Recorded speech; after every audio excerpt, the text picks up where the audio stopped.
शान की तरफ से अस्सलाम वालेकुम सब सुनने वालों को। ज़रूरी तो नहीं कि ज़िंदगी के सब खाने भर जाएं, कोई खाली भी रहना चाहिए। अगर सारे खाने भर जाएं तो दुनिया में ही जन्नत का गुमान ना होने लग जाए। दुनिया में लोगों का आना भी एक मकसद होता है। कुछ आपको आजमाएंगे, कुछ आपको सिखाएंगे, कुछ आपका इस्तेमाल भी करेंगे और कुछ आपको जीने का सही मतलब भी बताएंगे। दोस्तों, अल्लाह वालों से ताल्लुक़ रखिए, तबीयत ठीक रहेगी। ये वो हकीम हैं जो लफ्ज़ों से इलाज करते हैं।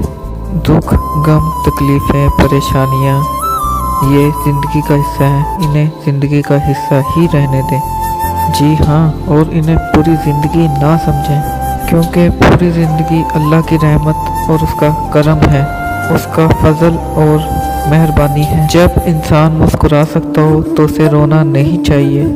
लिहाज मार जाते हैं, इंसान लिहाज में अपने अंदर इतनी बातें भरता जाता है कि आखिरकार वो खामोश आतिशफिशा बन जाता है, जो या तो खुद को खा जाता है या फट के किसी और को।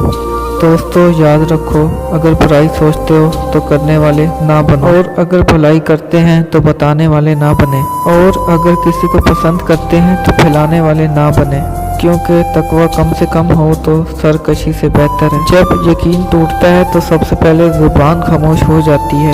जब तुम्हारे पास कुछ भी न रहे तब भी यकीन रखना कि तुम्हारे पास वो रब है। मुझे ऐसे शख्स पे हंसी और बहुत तरस आता है जो मुखाफ़ात अमल से नावाकिफ़ हैं, जिन्हें लगता है कि ये महज एक लफ्ज़ है। क्या ये नहीं जानते कि जिस कदर वो गिरते जा रहे हैं उनका अंजाम क्या होगा? किस किस्म का वो बेहुदा खेल खेलकर वो इतने लोगों का दिल तोड़ रहे हैं।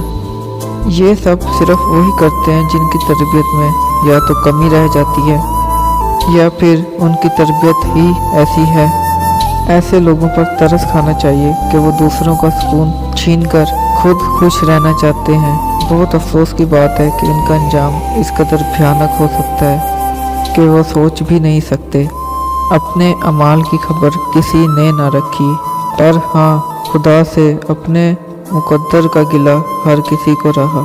सारे महफिल जो बोलूं तो ज़माने को खटकता हूँ, सारे महफिल जो बोलूं तो ज़माने को खटकता हूँ। रहूं मैं चुप तो अंदर की बगावत मार देती है। जिसे महरूमियाँ मिली हों वही जान सकता है। ज़ुबानी मुरव्वत हौसला कुछ नहीं होता। मैंने रिश्तों को जब परखा तो नतीजा एक ही निकला। ज़रूरत सभी कुछ है, मोहब्बत कुछ नहीं होती। मैं ऐसी आयत ढूंढ रहा हूँ जिसे पढ़कर मेरा प्यार कम हो और अपने तन्हा होने पर ईमान ले आऊँ। ना पूछ उसकी बदनसीबी का आलम, अब वो मुझे खोकर कहता है मुझे तुम याद आते हो। लोग कहते हैं ज़माने में मोहब्बत कम है। ये अगर सच है तो इसमें हकीकत कम है। चंद लोगों ने महल बना रखे हैं तो इसका मतलब ये नहीं कि शहर में गुर्बत कम है।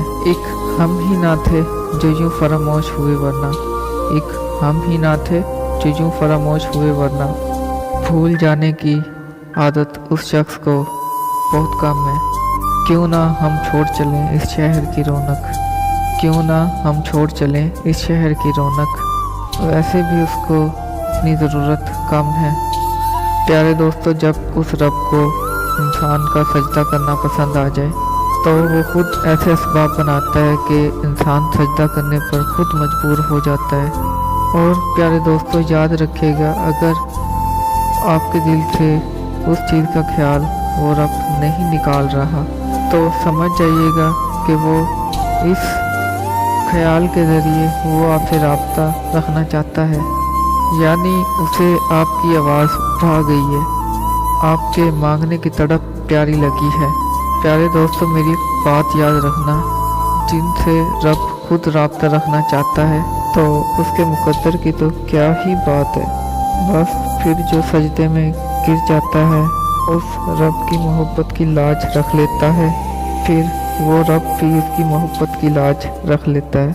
प्यारे दोस्तों, मैंने ये जाना है कि अपने दिल के दर्द लोगों को बताने से कम नहीं होते, बल्कि और बढ़ जाते हैं, क्योंकि वही लोग जिनको हमने दिल का हाल बता रखा होता है वो वही जख्म लगाते हैं जहाँ पहले ही दर्द होता है।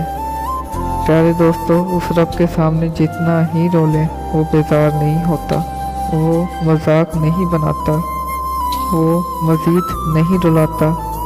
प्यारे दोस्तों, वो बहुत कदरदान है अपने बंदों का। वो मौका देता है अपने बंदों को अपने सामने खुल कर रोने का।